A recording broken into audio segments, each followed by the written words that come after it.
All right, guys, coming on here today with a Thanksgiving episode of Riggin Up, and that is exactly what we're going to be talking about, Thanksgiving.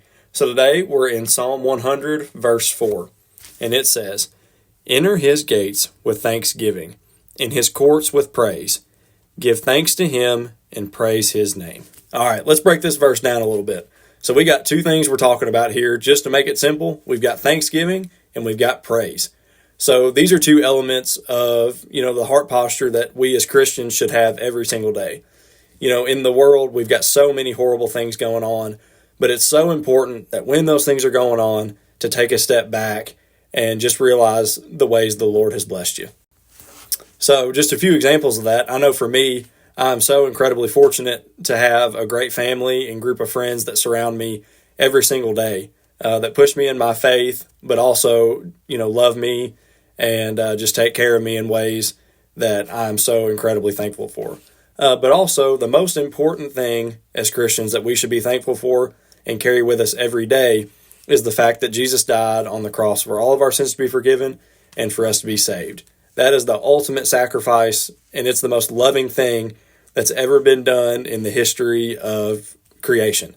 So every day, we should walk with that praise and that thankfulness towards the Lord for that sacrifice.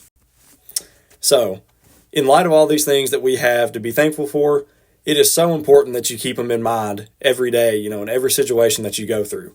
But also, as Christians, it's really important that we share that thankfulness with others. So real quick, let's talk about how to do that.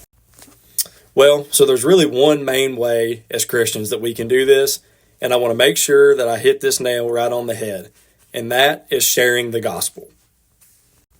And you may be asking, what in the world does sharing the gospel have to do with telling people about Thanksgiving? Well, so when you share the gospel with somebody, oftentimes and most times you're talking about things that the Lord has done for you, things that the Lord has freed you from. So for me, the Lord has taken away my anxiety, and taken away, OCD things. And that's a huge part of my testimony. So to go back to the example, that I gave sharing the gospel, when I talk to people about Jesus, I always make sure to include how thankful I am that the Lord freed me from those things and how it's helping me, one, just from a worldly standpoint, be a better person, but two, how it's helping me in my personal relationship with the Lord, and three, how it's impacting my attitude towards other people and sharing the good news with others. So guys, when you go out there this week, make sure in everything you do that you're representing Christ